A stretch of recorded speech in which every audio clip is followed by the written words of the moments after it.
All the tabletop role-playing news. We aim to amuse and we aim to enthuse. And Morrus's unofficial tabletop RPG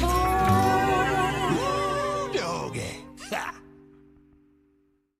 Hello, and welcome to Morrus's unofficial tabletop RPG talk.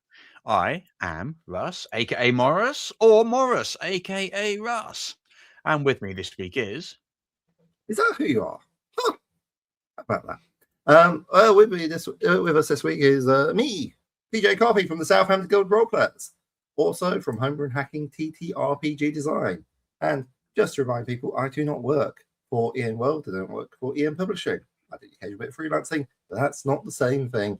I'm just a friend of the show from when we started off way back in the day, which I don't always talk about, but I will today. And I should also note that we are appearing at 2 p.m. UK time, which is also 9 a.m. Eastern on Facebook, YouTube, and Twitch, if I recall. I think I probably got all that right.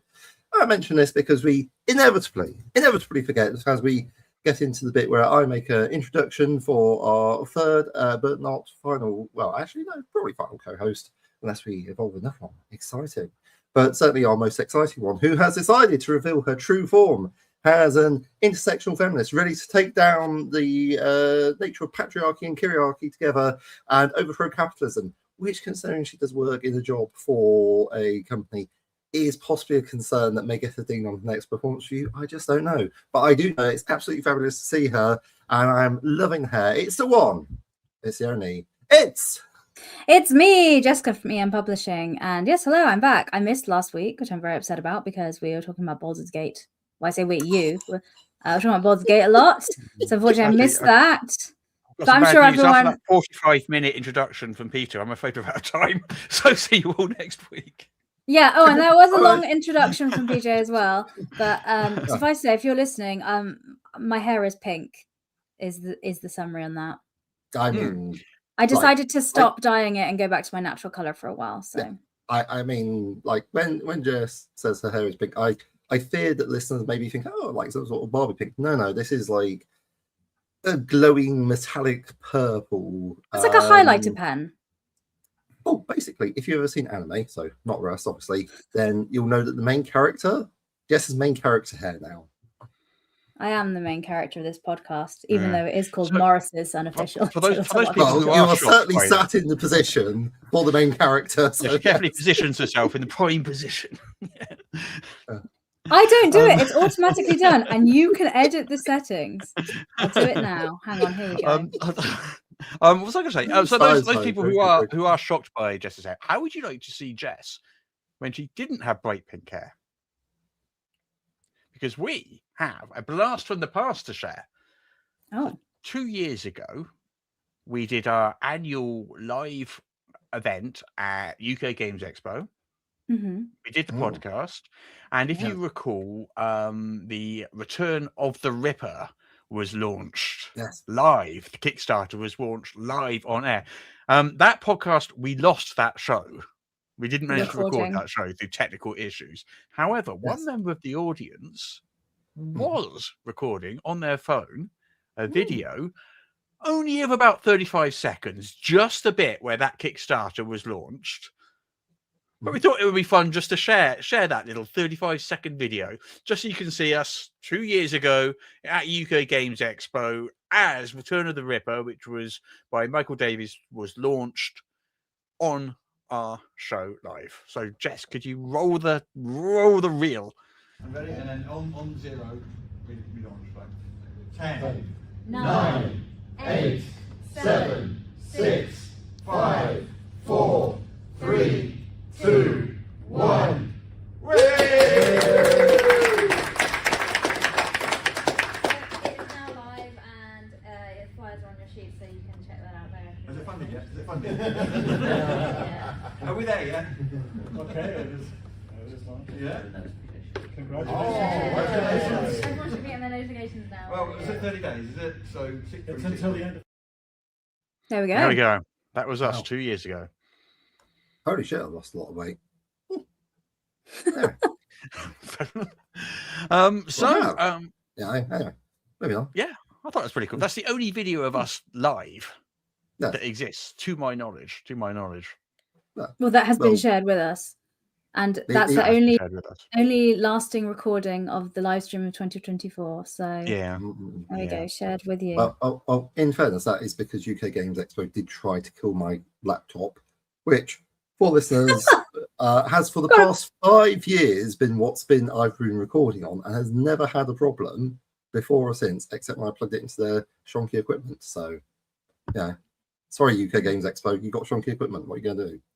Try and kill it harder, I guess. Yeah. Well, PJ, you're always going to take such a measured and neutral response that will never inflame a situation. So we thank you for that. I know, Jess, what did you do yesterday? Well, Russ, I had a great day yesterday because I went to a wonderful place in the UK. It's called Swindon, and it has a magical roundabout. It does. Which is several roundabouts making a mega roundabout, and it's terrifying. But luckily I had a very good driver because you were there in the car driving. And we specifically went to this place, which is the HQ of Mongoose Publishing. To be clear, the bed shop on the bottom floor there in the picture we're looking at a rainy Swindon Road. The bed shop on the bottom floor is not Mongoose Publishing's HQ. Mongoose Publishing's HQ is the floor above that. Yes. Which is a quite large, spacious office. It is, yeah. It's quite impressive. So we did like 4 or 5 hours of video interviews, all sorts of stuff while we were there. We visited with Mongoose Publishing. And we'll be releasing that over the coming month, just videos and interviews and things like that. But I got a few pictures I just wanted to share, just as a teaser, just to whet your appetite while you wait for all this fascinating content, which is going to be streaming across the airwaves towards you over the next month. But here, this is of course us standing outside in the rain in sunny Swindon. That little plaque there in between us is Mongoose Publishing's plaque, which basically tells you that's where they are, because there's no other way of telling. Literally, it looks like a bed shop, and then it's offices up above it. So it's a close up of that plaque. There we go. Quite a cool little plaque, that. Yeah. Publishers and Miniature Games. Yeah. What does that say? It's Particic Pneumonas. Did you get them to translate what it said? We did not. No. So we did some interviews. So here's me conducting one interview with Matt Sprange, who's the CEO of Mongoose. Yeah. Here is Jess doing an interview with Cassie and Chris. Cassie is one of their layout people. Chris is their lead writer and is working on Pioneer right now, which is the traveler adjacent NASA kind of themed space exploration game. So there's a couple of the interviews we did. This is us all at lunch because they were very kindly fed us. That's their offices. You can see they've got a great big table in the middle of their office, which I guess they use for gaming as well, but which they served us lunch on, which was lovely. M&S sandwiches. The taste. I know. I know. Oh, I pushed the boat out. I know. Love it. Yeah. But it was very, very cool. So we went up there and basically it's two large rooms divided by a short corridor. One of the rooms has about 7 or 8 tables set up with miniature scenery and stuff, and a small studio and a storage area where they've got their stock. And then the other big room is divided into a kitchen, a kind of lounge area in front of a great big wall-mounted TV and a sofa where presumably people take breaks and play PlayStation or whatever. And then on the other side, and then in the center, there's kind of an enormous big sort of table surrounded by chairs. And on the other side, then we've got the whole office area, which is basically sort of workstations and PCs and desks and stuff over there. And the whole place is full of toys and games, and from Monopoly up to Warhammer 40,000, little Ghostbusters models. They've got an actual proton pack, which was kind of cool. So it was fun, and we can't wait to share all that with you. Yeah, I think the idea is we're doing a little almost behind the scenes about you know, people that make, you know, games that you really like and stuff. And This is what it's like. I say small; they're considerably larger than us, but compared to Wizards, I suppose small. There were more people around that table than like double the numbers at in publishing. So yeah. They have 7 people in total, I think they said. Yeah, that work in that office. I think we have plans to visit other folks as well. So look out. So we'll be planning to visit other people because I imagine different places run very differently. So it'll be really interesting to, because there's no because the games industry isn't very standardized because it's not that big and there's loads of different scales of operations. So it'll be very interesting to see. Yeah. I don't think there are any sort of standard practices really. It's kind of everyone just muddles through as best they can. Yeah. Unless you're a big corporate, you know, like Wizards or something, in which case, you know. But more on that later. Anyway, more on that later. Keep an eye on our YouTube feed and our on EM World and stuff because there'll be articles as well as videos. It's gonna be fun. Yeah. Anyway, what happened this week? Yeah, what happened this week? In the news, what happened in the news? So, do you recall that throughout various adventures, official D&D hardcovers campaigns, over the last few years, there have been a number of obelisks scattered throughout the various adventures. Indeed. You may not have noticed, but they were there. And they were tied to a meta plot.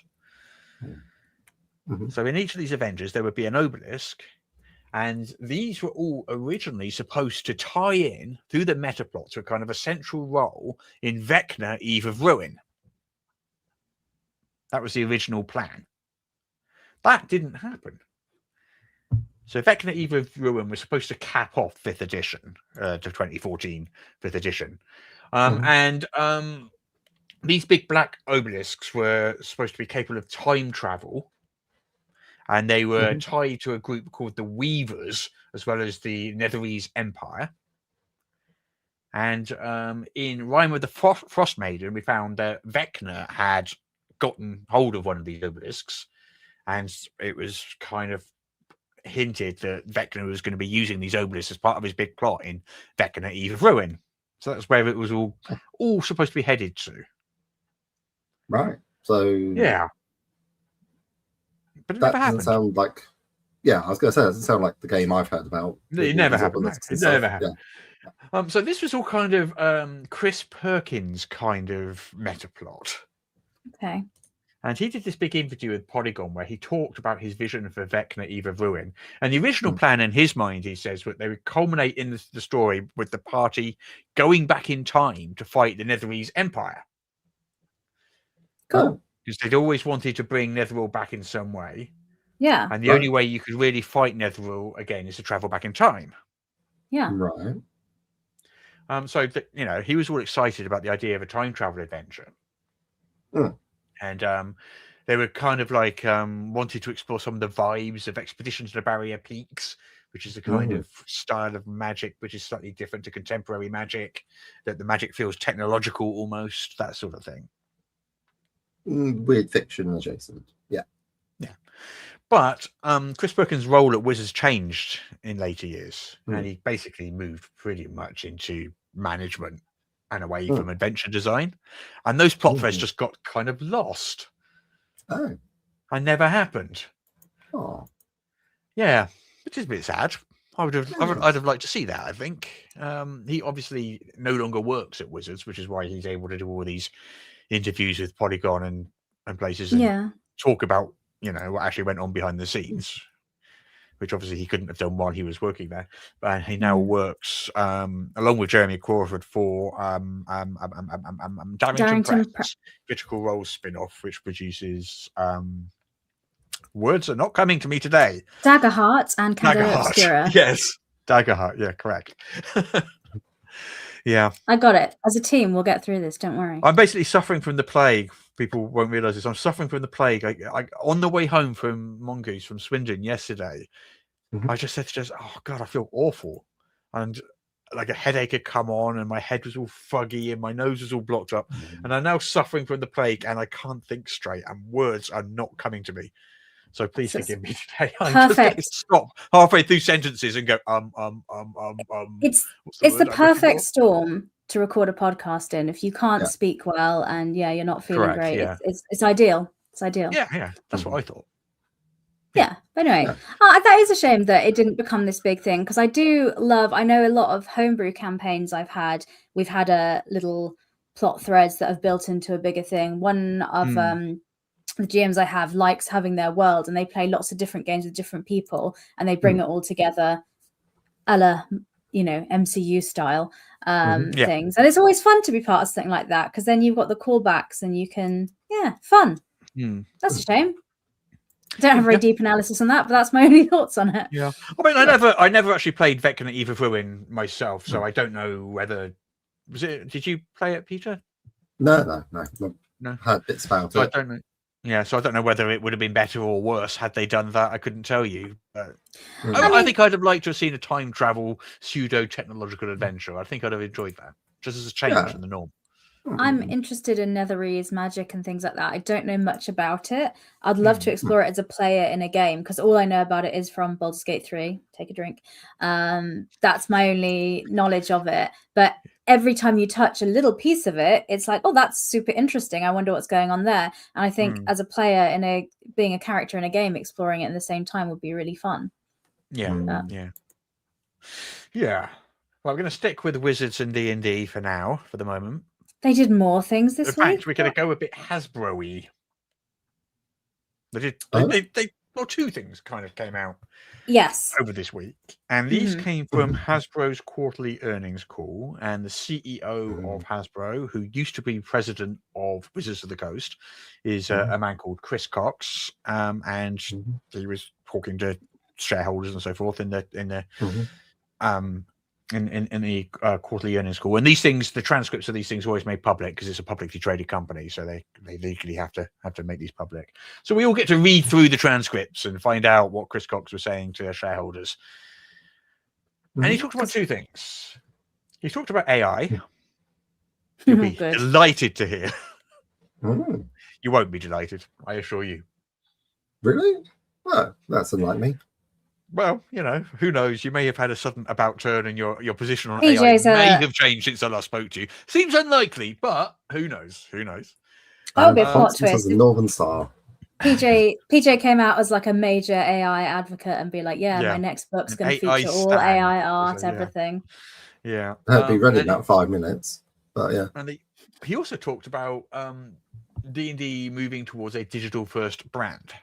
So let's start with that for a second. Okay. I recall posting that they were considering doing that a couple of years ago on Ian World. I knew you'd say that. I was waiting for you to say those examples. People had some thoughts about what an idiot I was and how very stupid I was and how they'd never. That's not how I read it. I knew you were going to say that, so I went back and looked at the thread because I knew you were going to say exactly that because you say it every single time. So I went back and looked at the thread, and a couple of people got slightly put off by your tone, is what happened. That's all that happened. Okay. But anyway. So this digital. Well, we're not going to look at it. You're just going to say that. I haven't got a screenshot of it here. No, that's fine. No, that's fine. You could just. Sure. This is a shift into sort of not just digital first, but also into an IP and lifestyle property.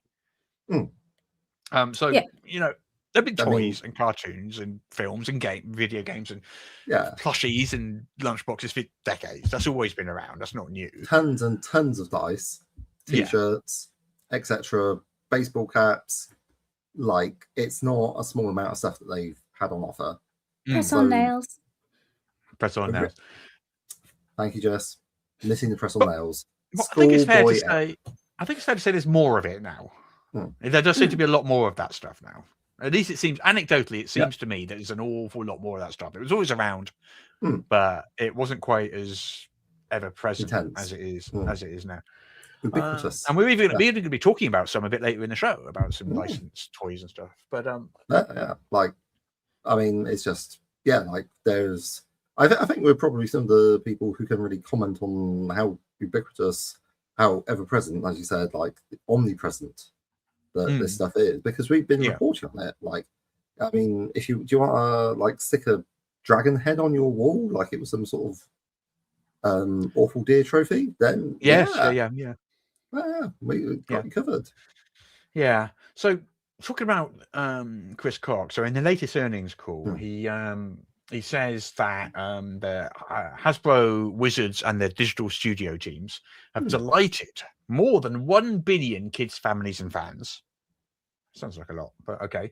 Secured partnerships that further underwrite future growth, advanced our evolution to a digital-first play and IP company. That's the key part. And delivered record profits for our shareholders. So advanced our evolution to a digital-first play and IP company. That's where they're going. That's what they're evolving towards, and that's what they're clearly stating. That's what they're doing. 1 billion is quite a large number. He's talking about Hasbro generally, so he's talking about toys as well. But you're right, it is a large number, but yeah, like, but it's 1 in 8 people on the planet. Yeah, like, I mean, obviously not just in the single language, but if we add up all the Anglophone countries, which is, I would say, probably the primary market for D&D, like, I guess all Spanish-speaking ones as well, and but I don't believe there's this is Hasbro as a whole, not just D&D. We're talking Transformers and Monopoly and Pokemon and everything. And Hasbro is an international brand, so they have offices in Europe, so they're in every language. Well, maybe not every, but not anything close to approaching every language, but like but you know what I mean, like but it's still a really big number. Like 1,000 million is not a small number. I mean, hundreds of millions, absolutely, could believe, but thousands of million is a lot. Like, it's a big number. But okay, anyway, sorry. Yeah, well, specifically, they've delighted more than 1 billion. So every single one of those, they've I don't know how you can tell whether or not the people were delighted, or just mildly appreciative, or what. What's the measure? I mean, it's a very strong statement. I mean, for me, delighted implies there's people who are maybe quite content with their purchases. Like, I mean, I suppose that was some stage I must have been delighted by Transformers, but that was probably a while back. Anyway, we digress. Anyway, let's stop delighted by Transformers in my time. I enjoy a good Transformer from time to time.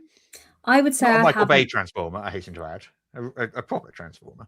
I feel the term delighted would be too strong for me. So you are not one of these 1 billion kids, families, and fans? I think so. But anyway. Moving on. They didn't ask me, in fairness. I guess it must be hyperbole. And obviously, we do not have room for hyperbole on this show. We never even told you that. Not at all. No. What they also said that they currently have, at the moment, because we know about Baldur's Gate 3. We know about the Netflix show. Forgotten Realms Netflix show. We know about this HBO Baldur's Gate 3 show, which we talked about last week.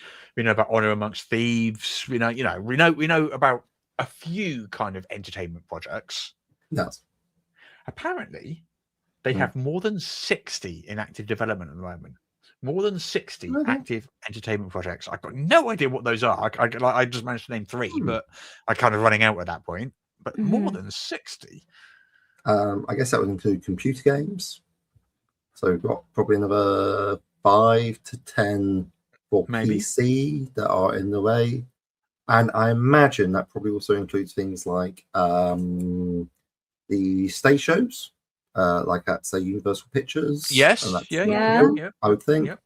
And obviously things that might pass beneath our radar, but would still probably have quite a significant revenue stream compared to effort spent creating them, would be stuff like mobile games.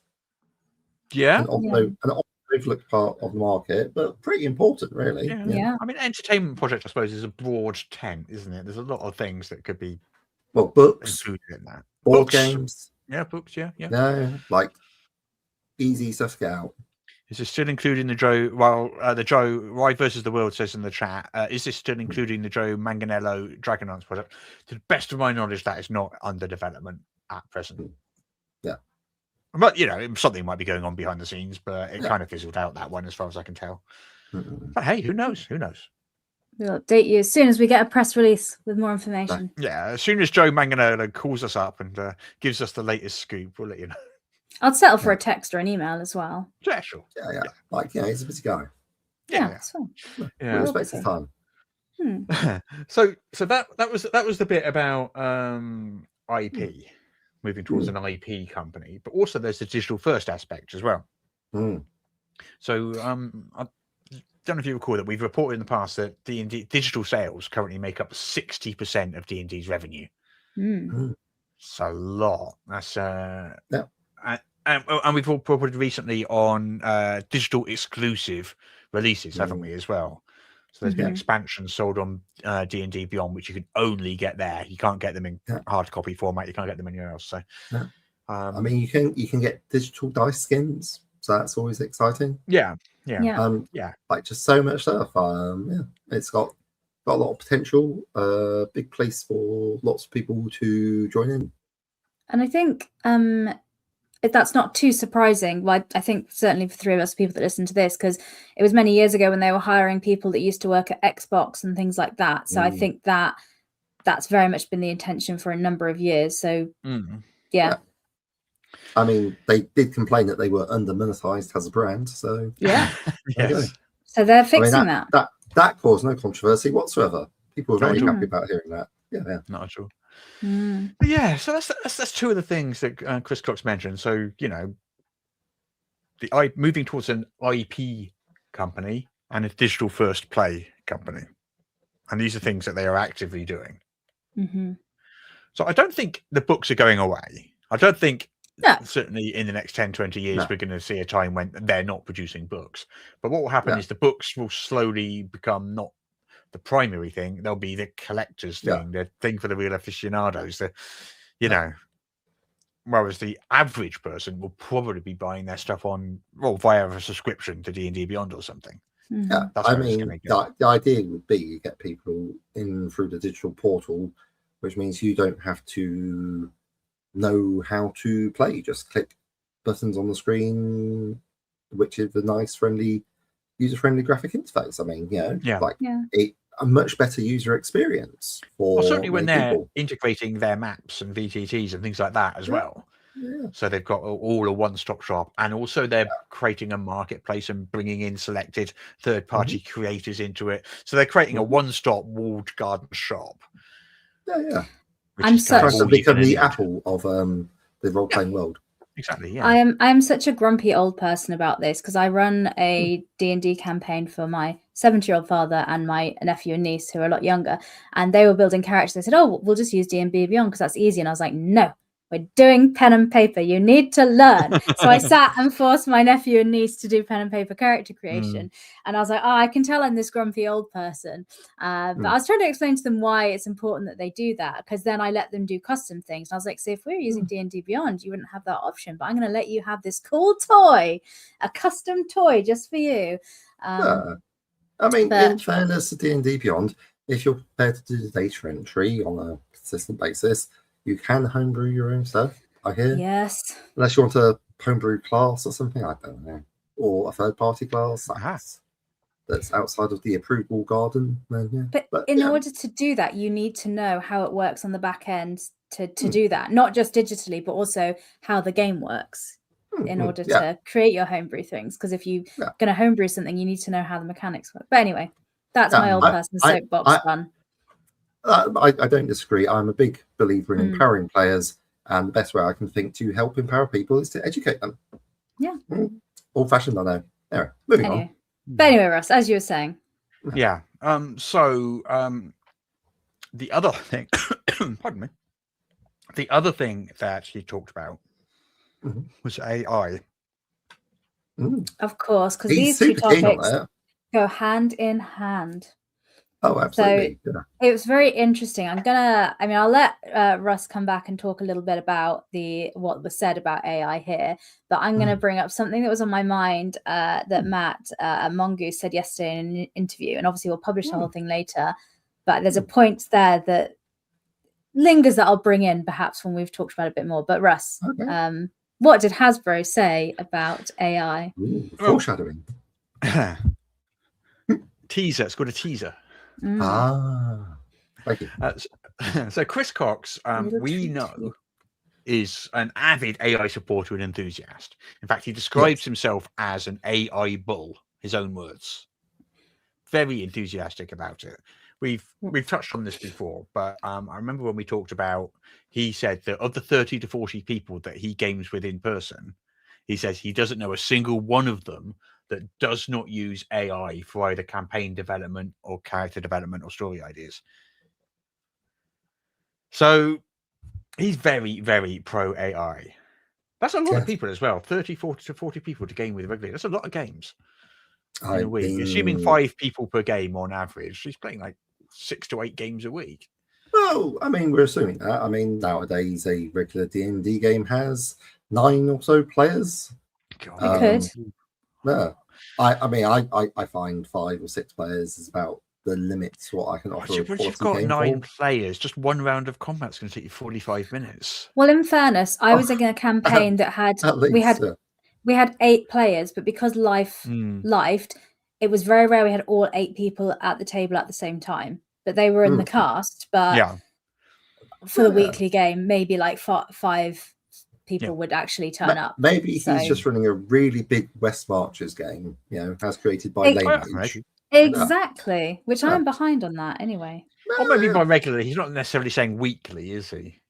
Monthly. Yeah, because I say I have 3 regular games, and one's weekly, one's bi-weekly, and one's monthly. So I mean, technically, an annual game is a regular game, as long as it happens every year, isn't it? So... Oh, then I've got 4, because then I'm the one I'm running for my family, which is 2 or 3 times a year. Fair enough. Still counts. That's regular. Still counts. Yeah, there you go. Yeah. Oh, yeah. Goodness. Yeah.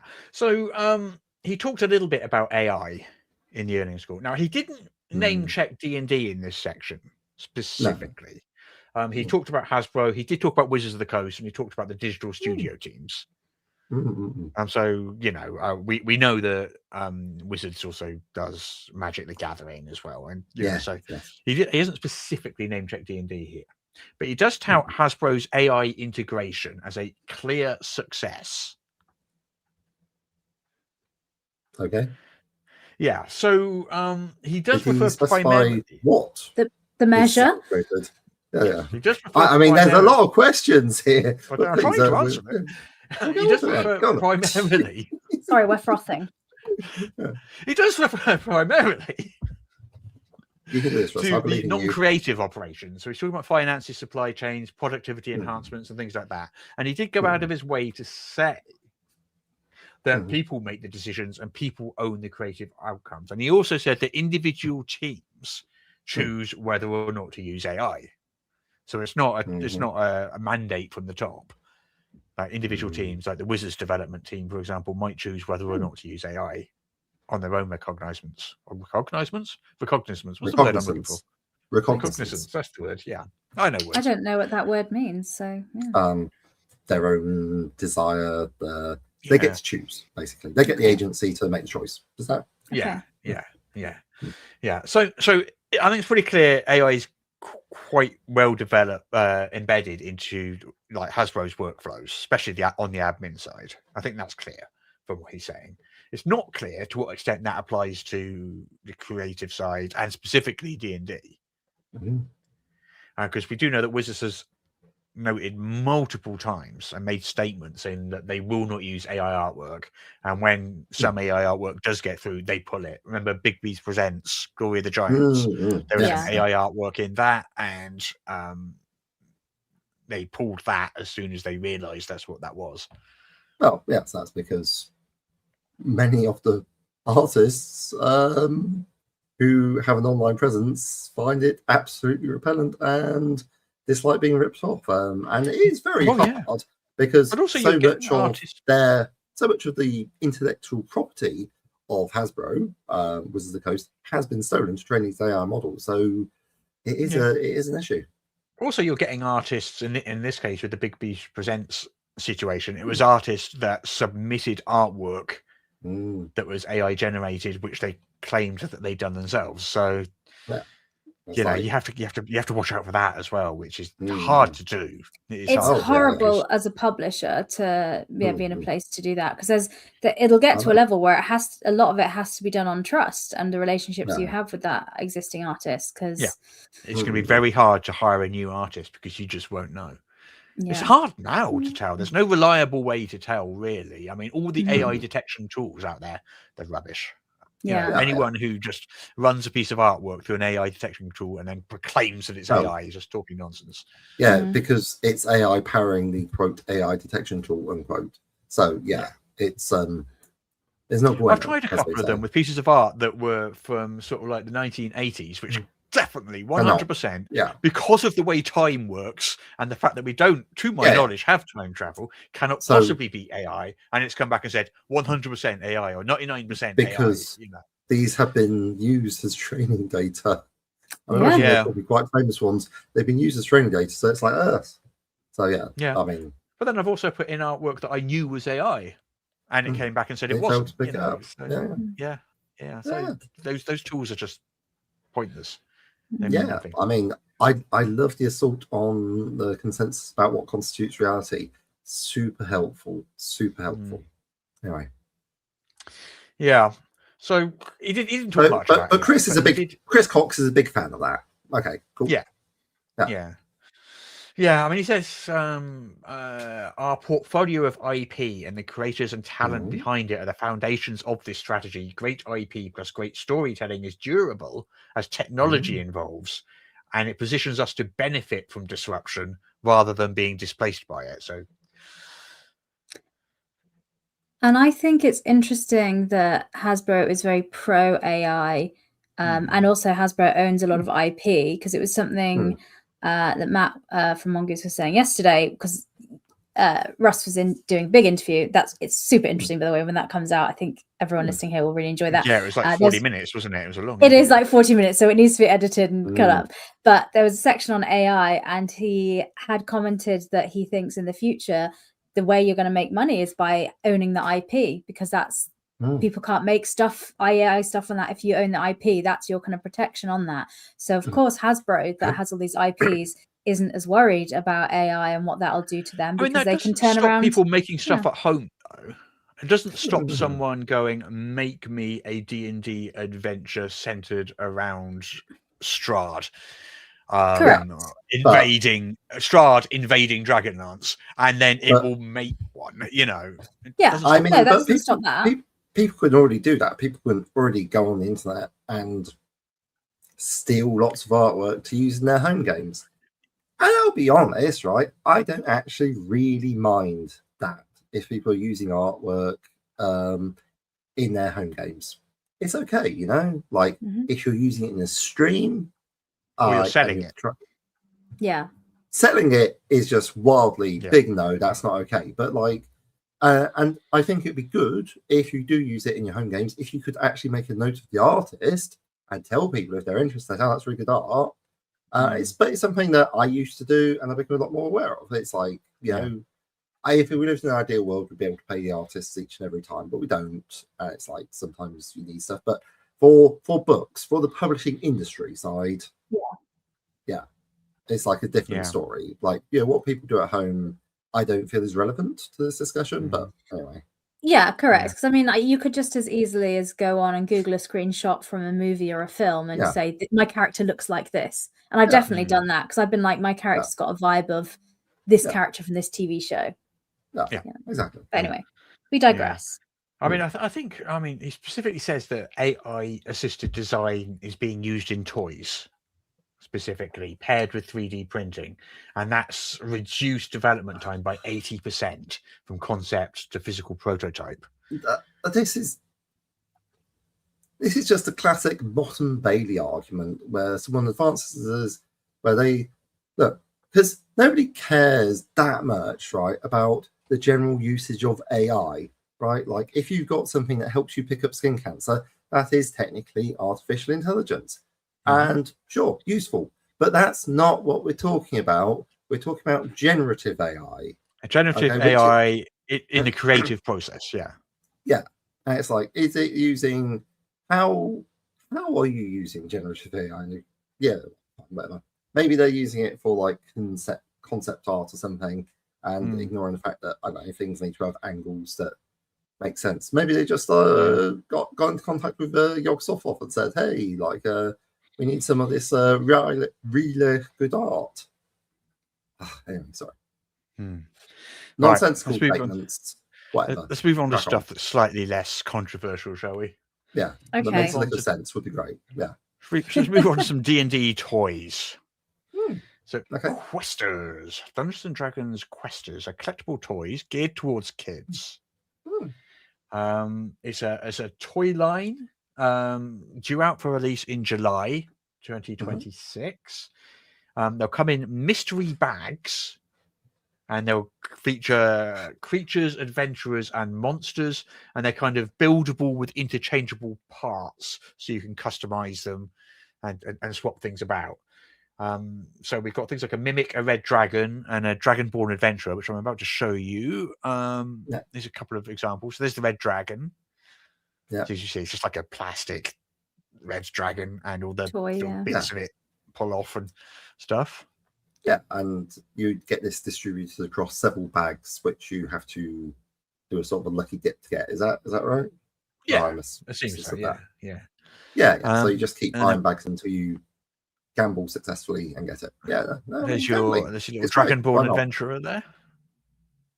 Yeah, I mean it's quite cute. Like to be fair, oh, it's adorable. It's like why is the mimic's eyes looking in every direction though? Mimic's eyes are looking in weird directions, and that tongue is not doing things I expect of a tongue. It's the right angle. It's the two right angles. It's a very blue tongue as well, isn't it? A very blue tongue. I think they do have blue tongue. I can overlook the blue tongue, but it's the right angles. The right angles are disturbing. And Do you see what I mean? Yeah. It's disconcerting. Yeah. Ian, I don't want to add to that discussion anymore. No, let's move on and not discuss it any further. Yeah. Moving on quickly. I mean, they also mentioned kobolds in the press release, but that's basically all the information. We don't know the price point of this thing yet. No. All we know is it's July 2026, geared towards kids, collectible stuff, customizable plastic toys, basically. Should be about $7, probably about $15. Maybe, yeah. That's my guess. Come and give us a hard time in July and say, "Oh, PJ said it would be $15. That is actually $25, or whatever." Yeah, that's all good. It's like Mickey Mouse who's going to be talking to you. Yeah. Mickey Mouse is like one of our harshest critics. I mean, like basically, I killed his character in a convention one time, and oh boy, the mouse has been pissed ever since. So, wow. Yeah. I've heard he's got a temper on him. That's what Mickey. Do we need to? I'm just saying that Minnie uses a lot of concealer. Like, it's very unfortunate. Yeah. Right. I think this one is for you, Peter, a news item that you put up there. I'm assuming it's you. It seems like a you sort of thing. But this is Discord. Oh, yeah, I know about this as well. Yeah. Discord is pretty key to a lot of people's role-playing game experiences. Used extremely widely because it's a very reliable codec. A lot of designers use Discord as their repository to talk all about their games. So, I feel that this is relevant to the role-playing game news. They are launching a team by default verification process.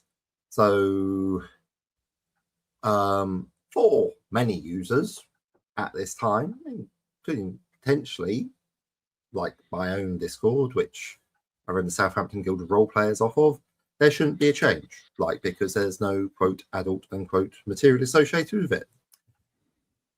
However, those of us who have memories slightly longer than the last news cycle will recall that America has had opinions on role-playing games before, and in its, I guess, rightward lurch.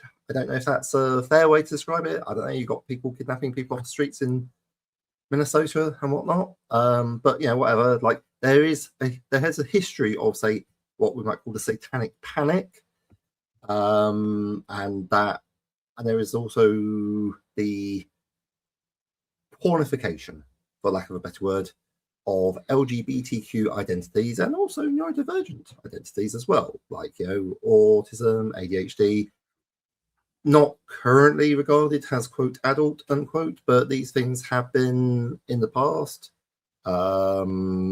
gated behind,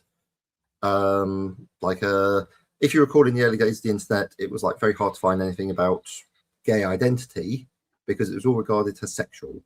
So the concern is reasonable that if this gets put into place, and it's already been put into place for some users in America, where like trans women now find that they have to provide verification of their identities because their identity is considered to be a topic of adult nature, as in it is inherently sexual, which is not the case. But anyway, they want to launch this, and they're using a third party to do the face verification, which will require you to update a government ID, so like a driving license or a passport.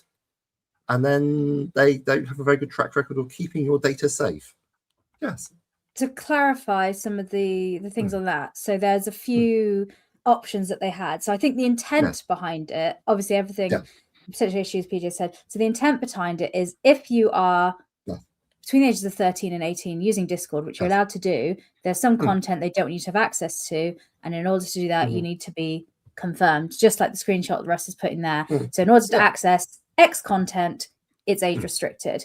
Obviously there's issues around what is age restricted and how that works, but the ways that Discord is doing that is you can send like government approved IDs. They also do a face scan, which is interesting as well. So if you just look like us, you can show them a picture and be like, look, I'm not 18, and they go, oh, sure, as well. But yeah, so they have a few different ways of doing that. A lot of communities, including some that I'm on, EN World, we have a Discord server that we use. I'm part of some gaming groups that have Discord servers to communicate and things. And there were some concerns, people saying, well, I don't want to give my data, my ID to Discord for, privacy reasons, which is, Technically, you're not giving it to Discord, which is where a large part of the problem comes from. You're giving it to a third party with a very bad track record of keeping information safe. Exactly. So people are like, I don't want to do that. Discord has put a clarification on their site, and they said they're not requiring every Discord user to do a face scan or upload the ID, because there were the two options. And they're saying that it's only if it's confirmed as age restricted server. And so as a server operator, you can say this needs to be age restricted. At the moment, as somebody who manages and moderates a few things, so I'm just not updating any of our channels as adult only content, because we don't really have any that would impact that. But that is our local mores, as in our local beliefs about what constitutes adult content. They have a very different set of beliefs in America, like people can't drink until the age of 21. But to be clear, I could, as the owner of a channel, decide something was adult content myself. So I could say talking about War of the Burning Sky is only for 18+-year-olds. So it's very much down to it's not. Absolutely. But for example, we have a channel, I could decide that for whatever reason. I understand that. It's individual, and that's good. Things Gives like you that. Control. So, but the problem then becomes when Discord makes choices for you based on what they think it should be, or what the US administration tells them they think it should be. Like I say, it's a privacy nightmare on many levels with information. It's like, that hasn't happened yet. That's just a potential thing that could happen. That's not a thing that has happened. Yeah, sure. I mean, it depends on whether you've got basic pattern recognition skills or not. So, we sort of do. So it's a bit of a problem, we've got to look at what the current US administration is doing to places like universities. There's no reason to think it won't hit Discord as well. Yeah. But anyway, I'm sure it'll be fine. No need to worry. It'll be great. But this is the so pretty much this is the news on Discord. They're going to have some age verifications in place if you are using it in that way and it has content that is deemed in adult in some way. So if you'd be aware of that. And if you would like to go through that process, Discord does have a page and information in detail about what that was, who uses it, so you can read up and decide if that's something you want to do. Or you can write to them and complain and say you don't want it.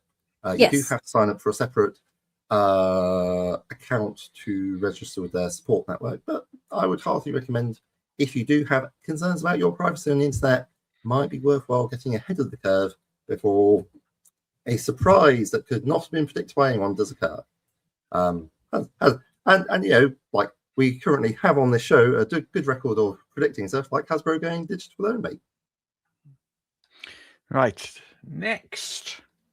And we're nearing the end of the show now, but a quick nod towards Traveller 5e, which we totally forgot to ask Mongoose about while we were there yesterday. This isn't actually being produced by Mongoose, to be fair. No. It's licensed out to a third party.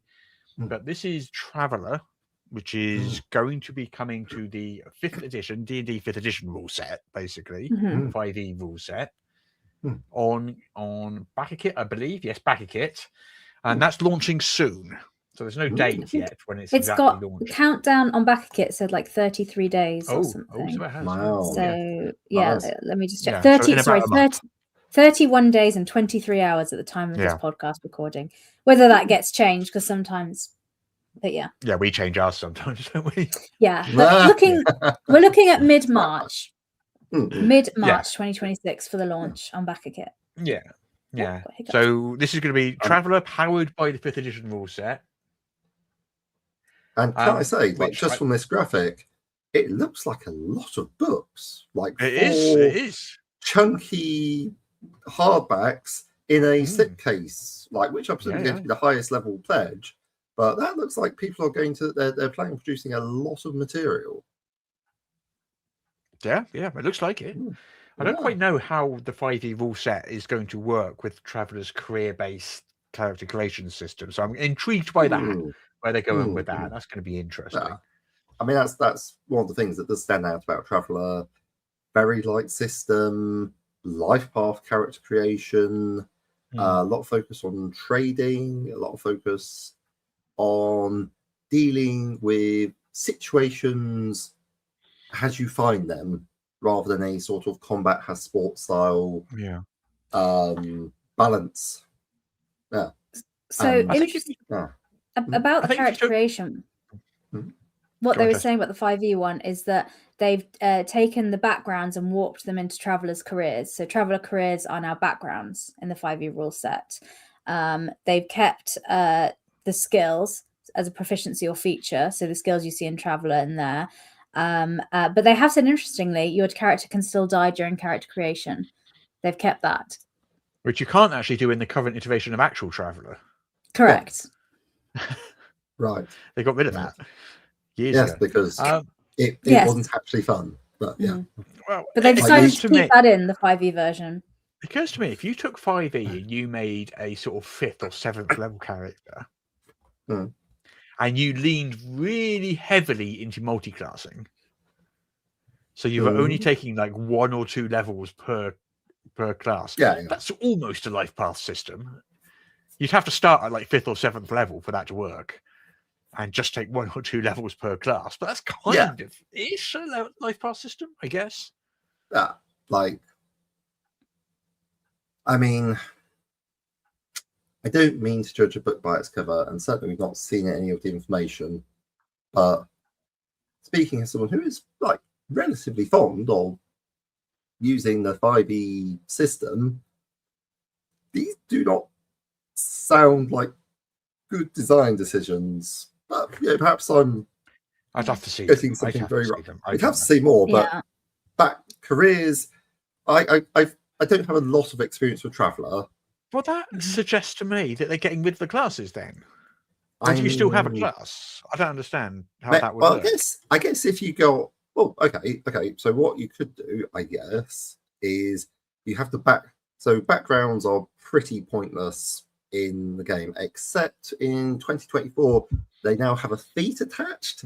So I guess I have seen like speculative classes where you make a character that's entirely composed of feats, and unlike you know what? This would just be so much easier doing this with Pathfinder 2nd edition or even Starfinder 2nd edition, where creating everything out of feats is pretty much the whole jam of the thing. But yeah, okay. I guess we're going to try and I mean, I'm not instantly excited by this. As I've said before, no one's going to be surprised by my opinion, probably. But if I want to play Traveller, I'm going to play Traveller because part of what is so iconic and nice about Traveller is the system supporting that style of worlds and storytelling. And I know a lot of people get stuck in the place of, I just want to use 5e because me and my table know it and we don't want to learn a new system. But the core of, Traveller is really simple. It's really simple. It's 2d6 and add your stat. You can will literally learn it in under a minute. Yeah.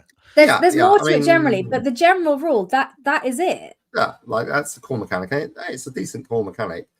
And so it's I find it a bit too old school for my personal taste because like death is almost instantaneous if things go wrong. And dramatically that does mean it's a bit harder to imperil your players. Like I'm running Stars Without Number, which is designed to be compatible with Traveller in many ways. Like its skill systems are 2d6, so you can use the existing enormous corpus of Traveller adventures, which is a big selling point for it. And I've got a guy who's hit 2nd level, and due to terrible dice rolling, it still only has 2 hit points. He didn't gain 2 hit points per level. He's got 2 hit points at 2nd level. I hear you. I feel for me, 5e is the system I use when I want to make my players feel like big, damn powerful heroes. And in Traveller world setting, do I want you to feel like big, damn powerful heroes all the time? No, I want you to feel like you're in space and it's precarious and anything could go wrong.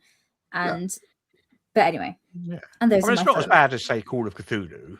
You're not as vulnerable as that in Traveller. Oh yeah, Call of Cthulhu. It's kind of in between Call of Cthulhu and D&D. Call of Cthulhu has like rules for like 2-fisted versions where you're fighting Nazis and giving them a good punching, which is good. Yeah. I mean, you don't fight Cthulhu though. No, you look at Cthulhu and your brain melts inside your head. Cthulhu and fisticuffs don't go well. last time I looked at stat block for Cthulhu in Call of Cthulhu, he eats D4 investigators per turn. I'm like, okay, it's just couldn't do that in a D&D game. Which would ruin your day. Yeah, because that wouldn't be fun in D&D. Because in D&D, you're the big hero and you're gonna do it. But anyway, I mean, I don't know. It just seems, I don't know. I'll have to have a look at the thing, and maybe I'll be like, oh, that's so clever. That's ingenious design.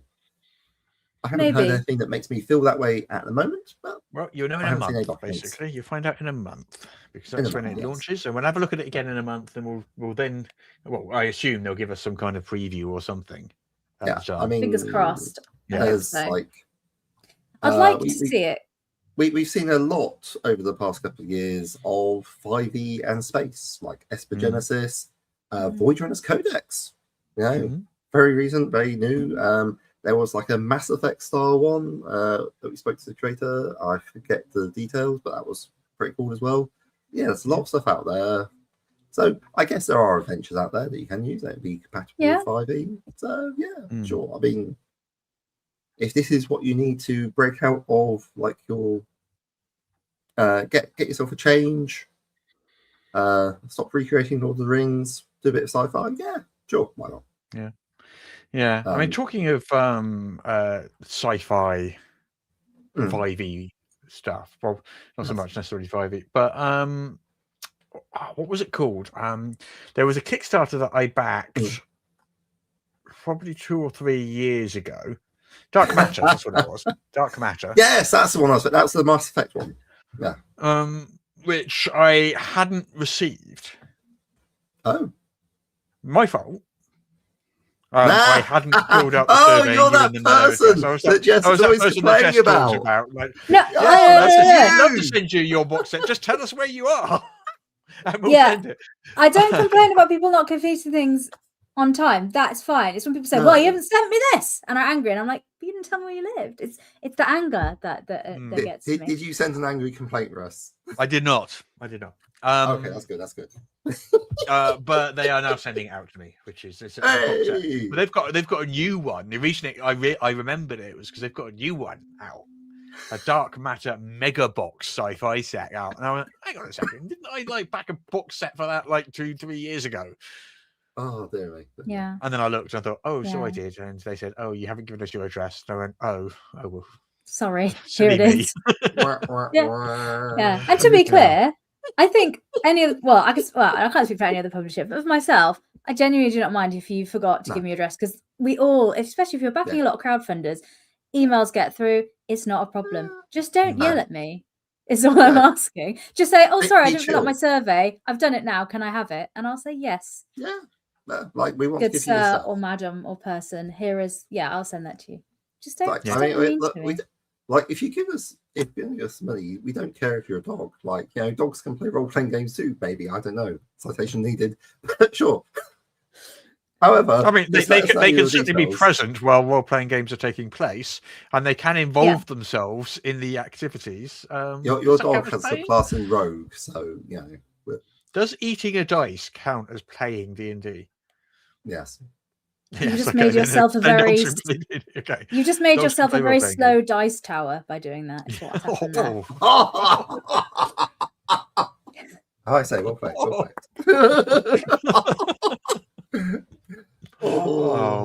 Thank you, Jess. You're welcome. That image is now in my head. Thank you so much. You're welcome. Something to look out for when you're picking up after your dogs. Yeah. Oh, 20. As long as they get hold of D4s, that's the main thing. Anyway, imagine? All right. Poor thing, if you would. The podcast is now descending into a place.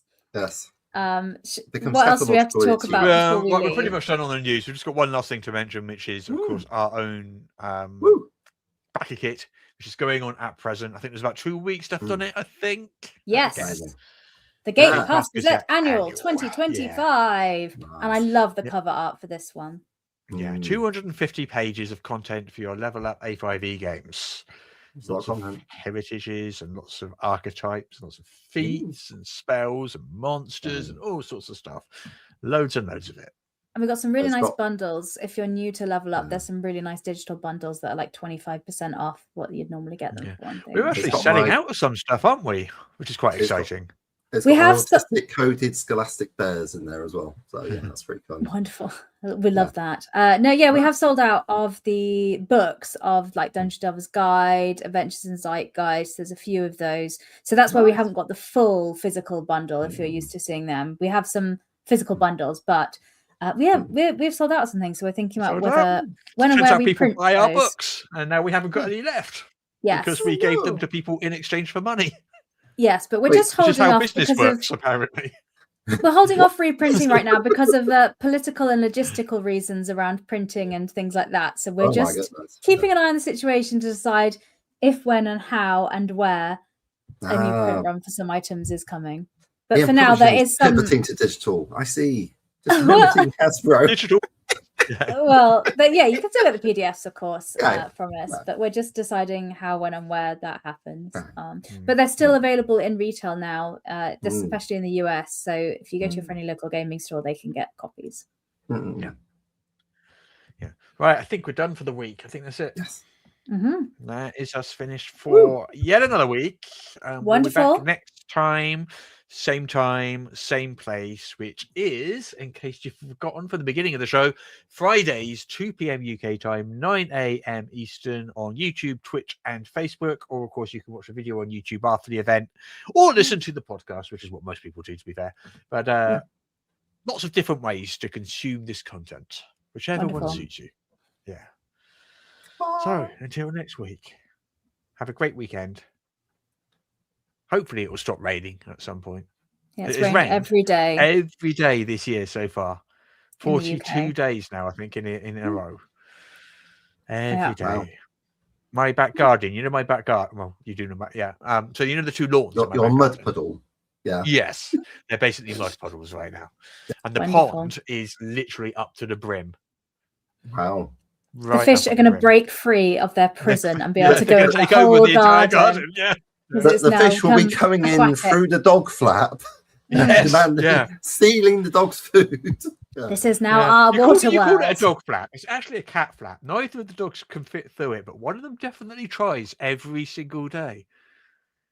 We go into the conservatory and there's Marvin's head stuck through the cat flap. And that's as far as he can go because then it hits his shoulders. And he's just sitting there looking at you going, I can't get through. Let me in. An excellent example of why intelligence is not a dump stat. Yes. Yeah. Well, it worked. So then open the door and let him in. Well, all his points and perfectly charisma, well. didn't he? Yeah. So, you know. Yeah. Anyway, on that note, let's get out of here. Thank See you very you all much, next everybody. week. Bye-bye and have a great weekend.